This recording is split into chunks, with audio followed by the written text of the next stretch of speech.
Welcome to today's interview. I brought on Christian de la Huerta. Christian, welcome. Thank you so much, Heather. I'm delighted to be here, and thank you for the work that you do on all our behalf. Thank you. We've already been chatting for quite a while, so I'm stoked to dive into today's lesson. And it's a small world. You currently live in Miami, but you used to do some work in Denver. So I'd love for you to give listeners a little background. Where do you live and what do you do? I'm currently based in Miami. I lived in Northern California for 20 years. And like you said, I for probably 10 years, I went to Denver, Denver, Boulder, probably 7, 8 times a year. As I was teaching at a yoga teacher training program there, teaching my work as part of the year-long YTT.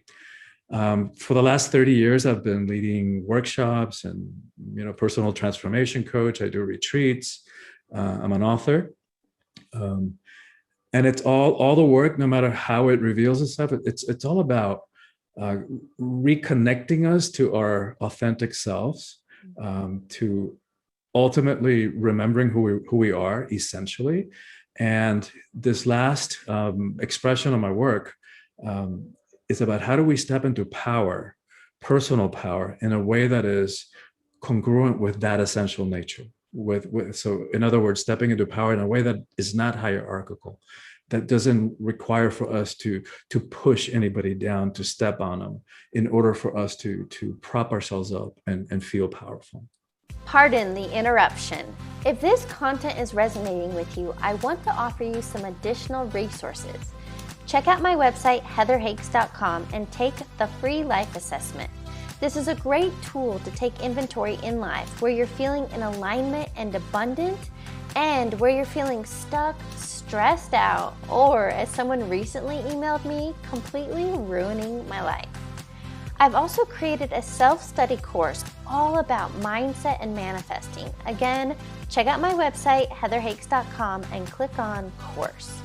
Finally, if you are ready to deep dive and really transform your life, I offer one-on-one coaching.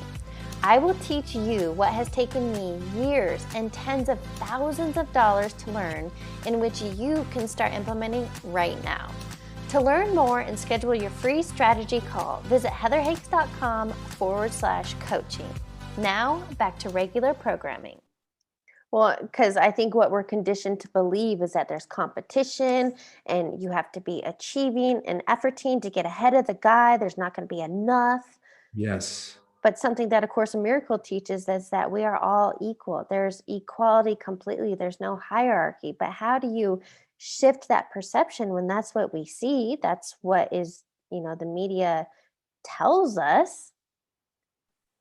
Yeah. And so like the truth is that most of us have an ambivalent relationship to power. We want it, but we're afraid of it. And I think at the core of it, we fear that if we have it, we might abuse it and cause harm. And no wonder, like, all we got to do is turn on the news or read the headlines on any given day and witness at least one abuse of power. And so then what good-hearted person wants to abuse power? Or, we've been conditioned, power corrupts. Power is a bad, negative thing. And so what good-hearted person wants to be corrupted? And then add to the mix the fact that we hate confrontation, we fear conflict. We've been conditioned to think that the emotions are weakness. And so we end up giving our power away, right? Like our inherent power that resides inside each one of us. Nobody can give it to us and nobody can give it away. Only we can nobody can take it away. Only we can give it away. And so what happens is we end up giving it away and settling for the illusion of security, or for a false sense of acceptance, or for morsels of pseudo love. And it's not a good strategy. It's not an effective strategy. Well, that settling, that's what I have referred to time and time again as a boring ass box. Yeah, it's a boring ass box indeed. Yeah. And so you shared with me that your spiritual journey began 30 years ago. What happened for you that you kind of had maybe, would you call it an awakening, or what led you down this path? Yeah, it was reaching one of those markers in life where my life was very enviable, was making good money. I had a condo on the water down here in Miami Beach before I moved away. Sports car, the Armani suits, sought after socially, professionally. And yet it seemed the more that I had, the more that I was sought after. Like I would remember thinking there has to be more. There's got to be more than this. And so I started a process of exploring in the spiritual, metaphysical world. Like I was raised Catholic, but in my early 20s, realized that religion didn't have enough space for me, didn't have enough room for me. So I kind of kicked the baby out with, threw the baby out with baptismal water. And so at this point in my life, I started like looking again, and I looked east, and somehow, I was looking at the mystical traditions of the West and the Eastern traditions, and somehow came across breathwork. And very first time I did it, I came out of it. I knew that I would never be the same.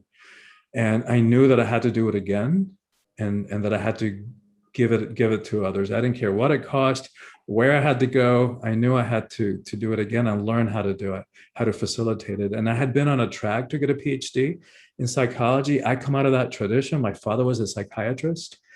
And when I discovered this, I jumped tracks. I never went for the PhD because it works so fast and heals so profoundly in so many levels. Well, and I think something Eckhart Tolle teaches is the power of the present moment. Is that the power in breath work?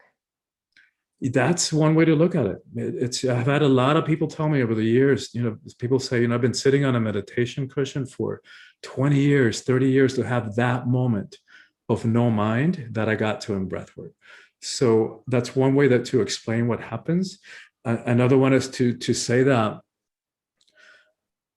that it pops us out of the ego mind, right? When we breathe in this way, we automatically, and that begs a whole question of getting into what the ego is, which there's a lot of confusion about.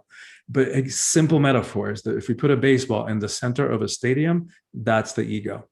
Who we are is actually the stadium. And we've allowed this tiny, tiny part of who we are to think that it is all of who we are, and to make really significant consequential choices from its very limited and always fear-based perspective.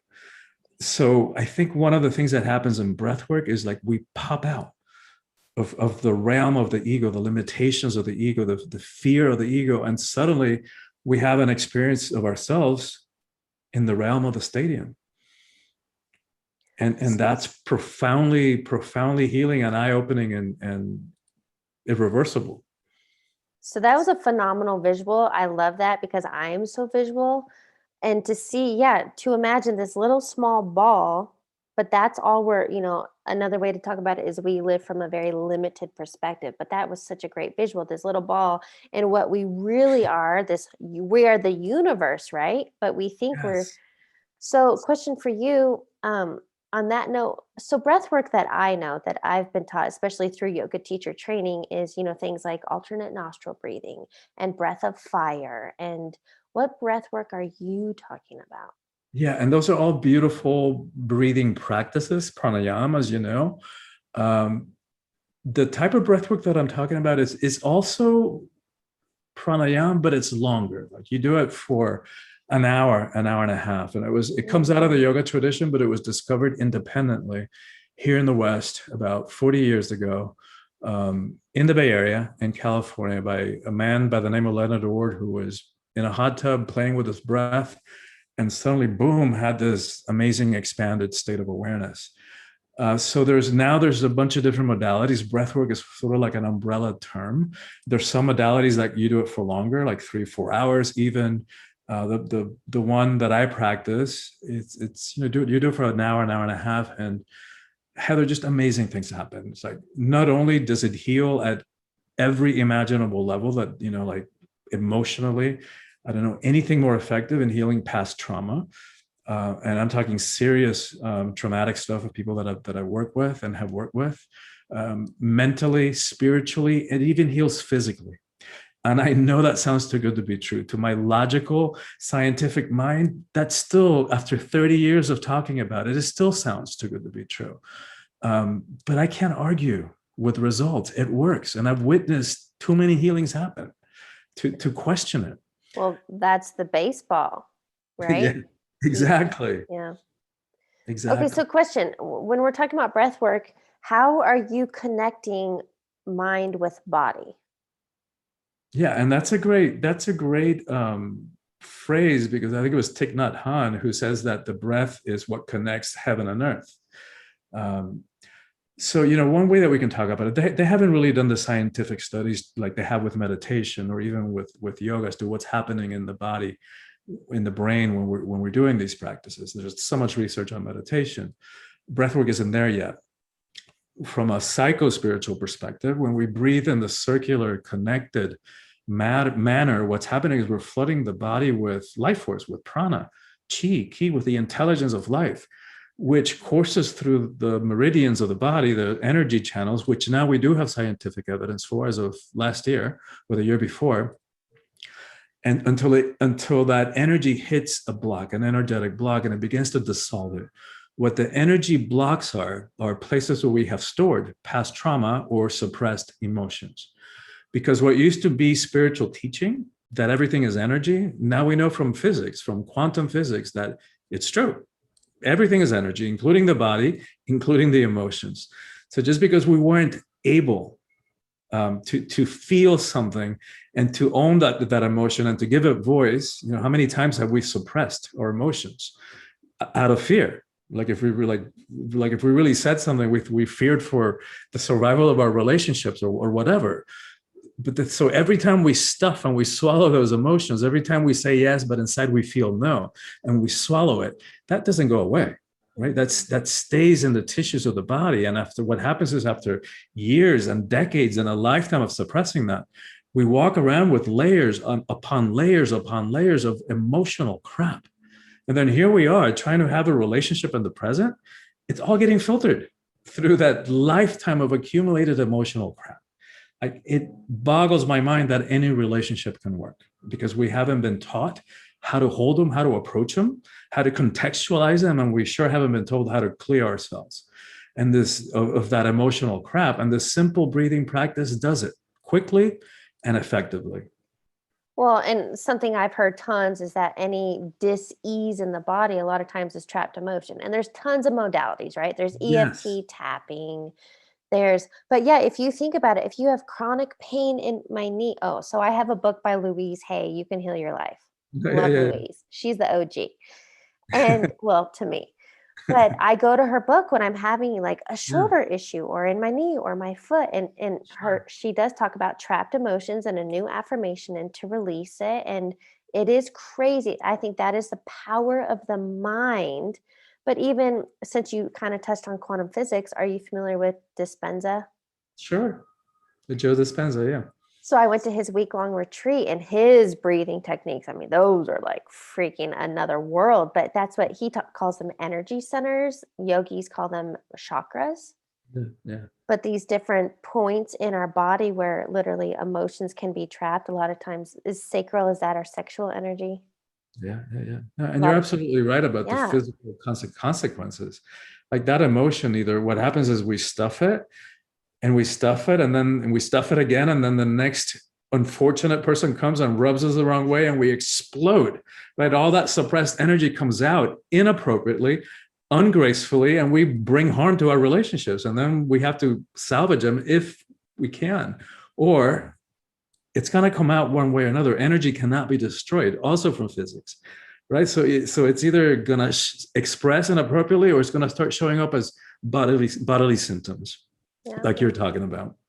So can you give an example or walk us through a breathing technique? Is it just, here's what I'm trying to imagine. If I'm just sitting here in a meditative state and I'm just naturally breathing, or is it that I'm like deep inhale and full exhale, and like what kind of exercises are you working through for 60 to 90 minutes? Yeah, it's a deep and powerful circular and connected breath.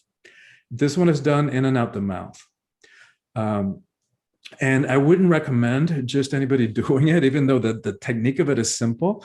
It's actually really powerful. And it's cathartic. So you never really know what's going to come out.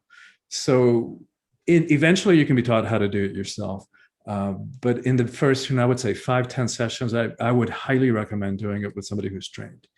Like let me put it this way. I in my apprentices, the people that I've been training with me to do, to know how to do breathwork, how to offer it, they have a lot of different requirements, like assist at so many sessions, at so many retreats, at take so many private clients on, because it's sort of like learn as you do. Kind of like an apprenticeship in the old days, that when you learn with somebody who's showing you how to do it as you're doing it, 9 out of 10, what they resist, what they struggle with is the self-guided sessions, because it's just you and your breath. And for most of us, that can be scary.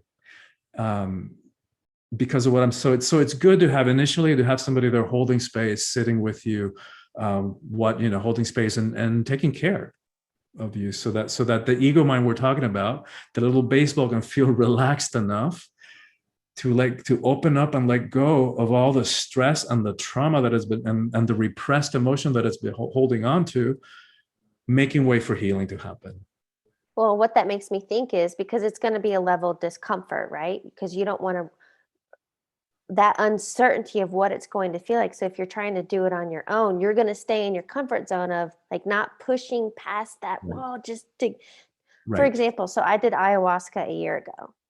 For somebody new to ayahuasca, you can't just go like to a store. Well, you can't just go to a store, but you know what I mean? You can't just go get the tools and the equipment and do it on your own. You need to be guided with the shamans and the ceremony. And yes, I mean, that was a wild experience, but also the message I got from it was, the first night, it was so amazing. Once I asked for help, I surrendered, I asked for help in this whole, I explained it in another one, but the message I got was that all suffering is self-imposed. Yeah. And I love that. And something you shared with me before we start recording is, can we talk about this whole surrendering? Yeah, sure. Yeah, it's the word that a lot of people struggle with, because we think that to surrender is to throw in the white towel, the white towel, right? Like we're giving up our power, we're giving up our agency. When counterintuitively, when we're surrendering, it's actually incredibly empowering. And what my experience of it is it's like we give up, right? What we are giving up is the identity of the baseball, so that we can step into and live in the realm of the stadium, which is ruled by, it's almost like different laws of physics, where for lack of another word, miracles and magic are the common law, they're commonplace. And it's freedom. It's freedom. It's freedom. It's sort of like a collaborative. Rather like so many of us have it like an adversarial relationship with life. Like what life did to me. If it only hadn't been for this or that, then I would be fine and I would be happy. What happens when we step into this realm, when we surrender, is it actually becomes a collaborative effort. It becomes a conversation, a dance with life, with the universe, with spirit, however you hold that, however you connect to that. So a word you used was identity, and I believe in synchronicities, right? This isn't just happening, but I've tuned into Alan Cohen lately, and literally a YouTube video I was listening this morning was all about identity, and most people are walking around, I am Heather, I am a female, I am 35, this isn't me, but going on, I am, a CEO, or I am a mom, so everybody's walking around with this very limited identity, this baseball. To surrender all of that, for somebody to let go of their name and their gender and their ethnicity and their culture, but for me, it feels like an unlayering, and then you're going to be like, what am I? Yeah. And what's interesting about what you just pointed to, that the word ego in Latin literally means I am. So that's what the ego is that sense of identity. Ken Wilber, who lives up the street from you in Boulder, talks about how humanity hasn't always had a sense of self. Like if we think about the Latin name for humans, Homo sapiens sapiens, one way that we can think about that or translate it is humans who know that we know, right? So we have that ability to reflect back up on ourselves. And that's what makes us so smart. So the ego, we could say, is that sense of personality. I'm Christian, that's Heather. Huge leap in consciousness in terms of evolution. As far as we know, we're the only species that has a sense of self. Some theories that the higher primates, the elephants, the dolphins, and the whales have a sense of who they are, but we don't really know, right? We're kind of making some interpretations and assumptions. We know that we have a sense of self, which is both a blessing and a huge leap in evolution and a curse. Right. Because once we evolve that sense of separate identity, before that, Wilbur writes about, we were at one with everything, at one with creation, like the rest of the critters on the planet. And so when the ego comes in and we have that individual sense of who we are, that's where the source of all our suffering, right? So that now we can have loneliness. Now we can have abandonment issues. Now we can feel rejected, all that kind of stuff. So what we're going for is not getting rid of the ego, right? Because it's not a bad thing inherently. But so what we're going for is like healing it so that we're no longer reacting, coming from a place of old wounds and stuff that happened when we were 5 or 10 or 15 that we never worked through. Or reacting from the ego's defensiveness and need to be right. And all its other machinations and shenanigans, so what we're going is healing it, so that we can put down all its weapons of defense and protection, and taking it out of its place. The ego thinks that it's kind of usurped the place of the sun, and this is from the Course in Miracles. So it thinks that it is the sun. And what we're actually doing is like, hey, no, like you don't get to be the sun. You don't get to make that choice. And so we put it back in place in orbit around and in service to the sun or the higher self or stadium nature, whatever you want to call it, the soul, whatever you want to call that. Here's a lighthearted way to say it is like, this is my world, you're just living in it. So the ego is self-absorbed, it is selfish, it is all about self. And what the Course teaches, and again, correct me or add to it, that we simply had this tiny mad idea that we wanted to be separate from the all-knowing, the universe, to create this identity, this self. But the moment it's not the moment, supposedly the whole instant, but we have free will to choose to forgive that tiny mad idea to connect back with source. Is that fair? Yeah. And so I think once we get to that place, and I think we disidentify with the baseball and re-identify with the stadium. But it doesn't mean that the baseball necessarily goes away. Like you still get to be, like I still get to be Christian.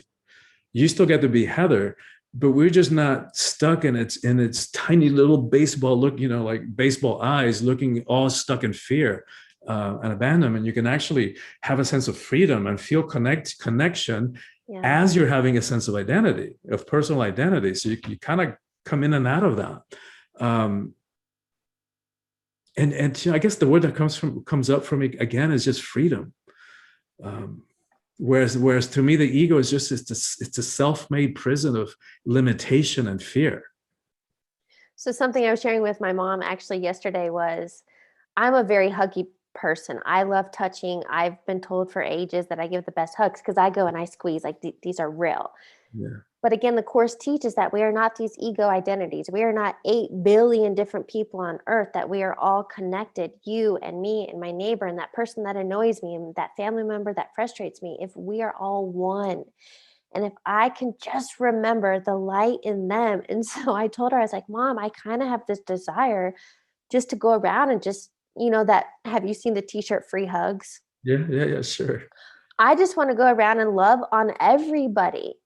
And that's going to be really fearful, scary, and weird to a lot of people because it's like, who are you? And I need space. I need separation. I live in my bubble. But can you imagine if all of us were walking around this giddy, light, love, hugging one another, how can I help you? Let me carry your bag. What this world would be like. Yeah, exactly. And yeah, it's beautiful and it's radical, right? Because if we are all interconnected and if we're all one, that means that yes, Gandhi and Mother Teresa are in here, but so is Hitler, and so is Castro, right? And so is everybody else. Trump. Yeah, I was gonna stay away from that one to be more politically neutral because it's such a time of divisiveness. But yes, absolutely. And by the way, I think one of the ways in which Trump has served us to connect it back to the ego, he has shown us like to the max what the ego is like, right? And how it's never enough, how the ego is insatiable. Like you could have all the money, all the power in the world and still be freaking miserable and so thin-skinned that your sense of self depends on what a tweet says about you. And so to me, he's like just like blown that up for everybody to see. It's like, oh, interesting. If I'm not going to base who I am on that, on money and fame, then who am I? The infamous quote from Jim Carrey, he says he wishes everybody could have $1 million in fame to help you realize that it's not what will make you happy. Exactly. So I think we could go on tangents about that forever. Exactly. I would love for you to share, I can see behind you, but you recently published a book. What is this book about? Awakening the Soul of Power. It's the first of a series of 3. The series is titled Calling All Heroes. So what does it mean to live heroically in the 21st century? Because as we were just talking about, the way that we're talking about living and the way of freeing ourselves from the ego's defensive and self-righteous nature it's not easy work. It's hard work. And going within, connecting back to breathwork, going within, looking at ourselves, looking at our triggers, remembering stuff that happened when we were kids that wasn't fun to remember, that wasn't a pleasurable experience. It's nothing short of heroic. And it's so worthwhile because as we clear that stuff, then we can be free and we can step into our power. But it's really nothing short of heroic, the type of inner work that we're talking about. So this first book is about power. Like, how do we step into power in a way that is congruent with our essential nature, with the goodness of our hearts? And so as I was talking about earlier, one of the ways that we reconcile this ambivalence about power is that we realize, like, wait a minute, there's different kinds of power. So one is worldly power or egoic power, the way that the world or the ego relate to power, which, like we were just talking about, is associated with money or fame or people who have some kind of hierarchy on some, high place on a hierarchy, whether it's a corporate ladder or some kind of institution. But the thing about all those kinds of powers is that they're outside of us. So here today, gone tomorrow, as many of us are discovering through the pandemic, right? Jobs that were so much a part of our identity is like, poof, they're gone. Yeah. So then who am I if I'm not my job? So it's a great service, right? And it's not fun, but if we approach these experiences consciously, they're incredibly illuminating and liberating. Whereas the other kind of power that I call spiritual power or soulful power is the kind of power that's inside each of us that nobody can give to us. Nobody can give it away. And it's humble, right? It doesn't have anything to prove to anybody. And to go back to something else that you were talking about, it doesn't come from a place of lack or zero sum. So like worldly power, things that you're having power takes away from mine. So then I've got to like hold on to my power and make sure that you don't have it. But it's based on a fallacy that there's a limited amount of it, or that you're having power threatens me. Why should it? Yeah. Like if I'm in my power, it's like, I got this. No matter what, like I got this. No matter what curveballs life is throwing my way, it's like, I got this. And I can figure out how to navigate any situation in life when we're coming from that place. The other kind of power is that it's the humble power of, like, think of like of a Gandhi or Gandalf, if you're into the Lord of the Rings. What we're talking about Disney movies earlier, you and I, before we got on the before we started recording. So, in their simple monastic robes, sandaled feet, you would never know how much power they hold until it's necessary. And then watch out, right? Like Gandhi brought the British Empire to its knees when it was at its highest point globally, without ever shooting a gun or landing a single punch. Like, talk about power. Question for you. Well, you kind of touched on it, and words that I use, that this is about being intentional. This is daily mindset work. And I call it just building a mindset muscle. You have to consciously be focused on this. And I guess it comes down to choice. That's what Yes. I think. But here's my question for you, especially when we get into quantum physics. So not to get too technical, but technically the past is gone. So why in a traditional psychotherapy is the whole to go back, to revisit the past, to revisit those past traumas, when the only true moment is right now? Tomorrow's not a thing. So if in this linear time versus the vertical different dimensions, why is there that focus to, we got to go revisit, we got to go heal that? Yeah, it's because we haven't dealt with it. We try to sweep it under the rug. So that's why those energies get trapped in the tissues. So it's not to revisit it for the hell of revisiting it. Because I know some people who especially have been doing maybe talk therapy, with all due respect, in the right hands, can be helpful. And we all know that you can sit on somebody's couch for 5, 10, 20, 30 years, repeating the same old crap, and nothing happens. Right? Because that trauma no longer lives up here. It's now been somaticized and lives in the body and the tissues. So that's the benefit of being willing to go through breath work, and because it's actually getting cleared, released, right, at the cellular level. So it's not just for the heck of it. And in terms of the physics part of it, if they tell us that, don't ask me to explain it, but time and space are illusions. So it's all happening here. I know this stuff, it really, for me, it's mind blowing. Like, I'm very interested and I listen to it time and time again to start to understand it. But I mean, but again, back to that little baseball cannot comprehend Exactly. the universal, infinite, unlimited power that we are. Exactly. Dang. Exactly. So I can reassure your viewers that it's not going back to the past in vain. It's actually worth it. And at that level, when we're healing it at the cellular body level, it does have permanent effects. Well, okay, so I just have to give this example only because I saw it at a Dispenza week-long retreat. That's what he shares, is this whole breath work and this meditation and moving through the energy centers. And people have literally, released and gotten rid of cancer and ulcers and tumors and all of these dis-ease in the body by healing the mind. Yes. So yeah, this is not woo-woo shit. This is, Yeah, it's not, it's not.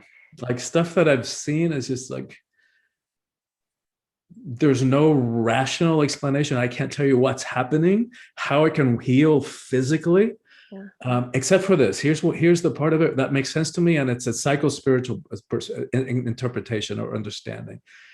When we think of the word, in many languages and in most spiritual traditions, the same word, one word can mean spirit or breath. So think of pneuma, right? In ancient Greek, was with lung and soul, or from the Latin spirare, we get both respiration and inspiration or expiration. So there's that connection between the spirit and the breath. And, like the text, like the sacred text tells us, and God breathed life into them. The breath is our most loyal, our most faithful companion on this journey of embodiment.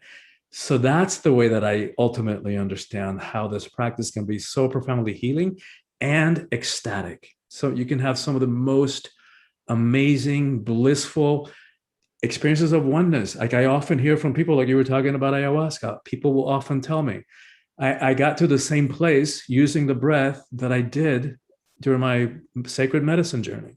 Right. Well, and that's the power. Again, there's nothing outside of us. We don't need drugs and hallucinogens and whatever to get that sacred space when you're literally proving you can do it through breath. What I love about that, and this is something my mom says often, apparently I'm talking about my mom today, that the mind isn't breathing us. It is the life force that's breathing us. Yes. That's so powerful to realize that. And we can think about that, about something breathing us, right? But because thankfully we don't have to remember to do it, because a lot of us would forget. When you're doing breath work, that is something that can become just so real, that there is something breathing us. And that's one of the really beautiful and profound and humbling and ecstatic experiences. Question for you, since we've talked a lot about breath work and surrendering and many different things, what is one key takeaway you want listeners to get? Well, I think we've said it, but it's that the power is within. It's all within. I'm not dogmatic about many things. Maybe 2 or 3 things that I can think of, but one of them is going within.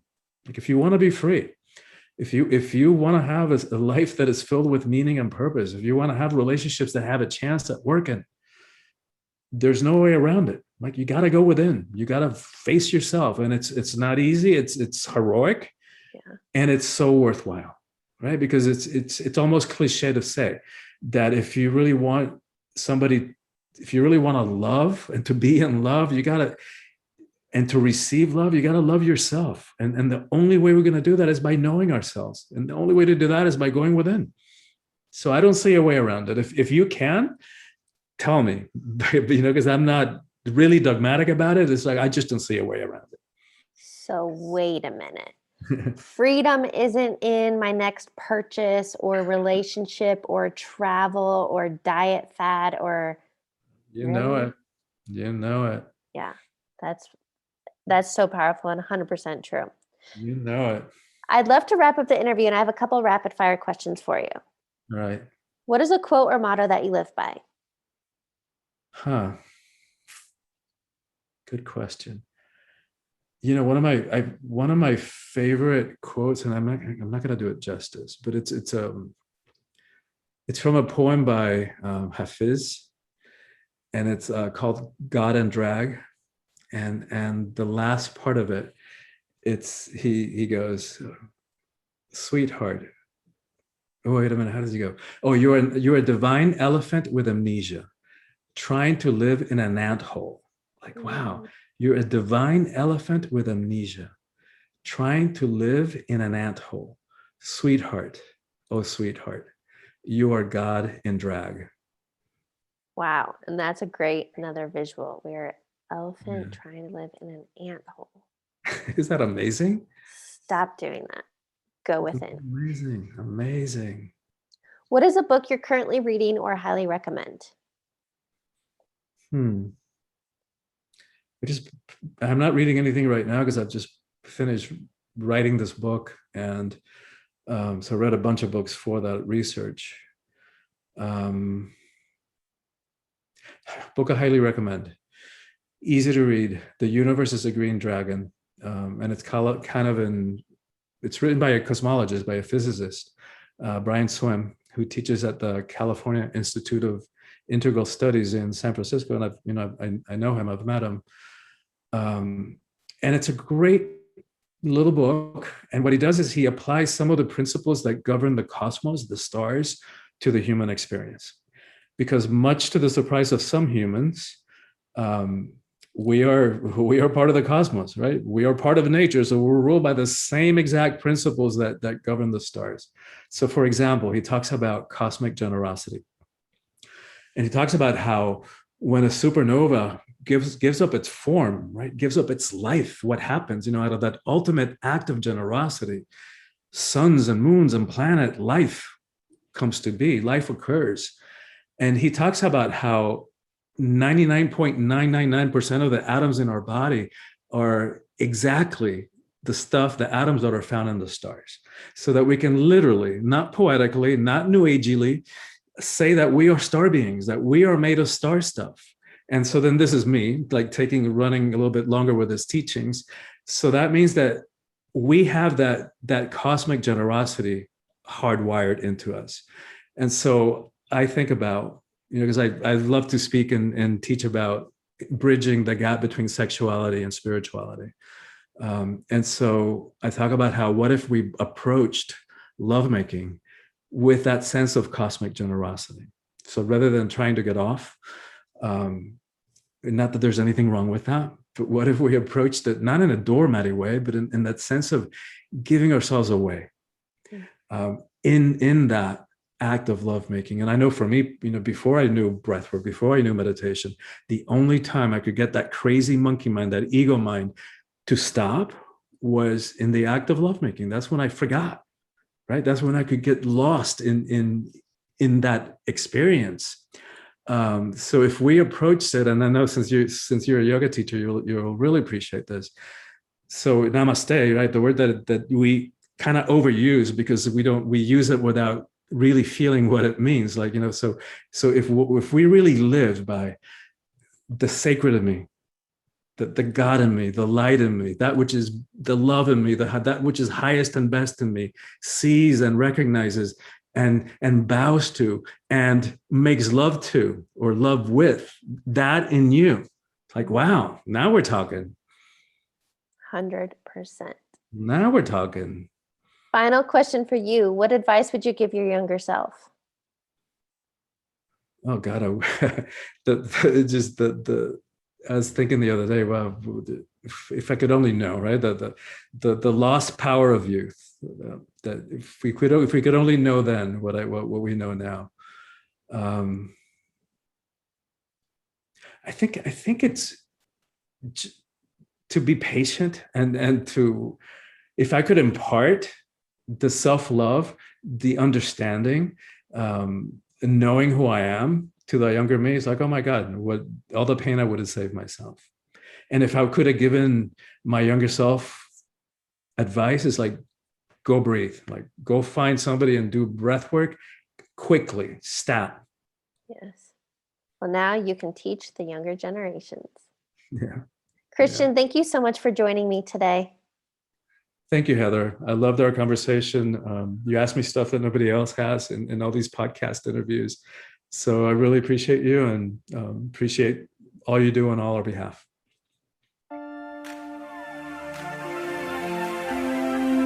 Thank you.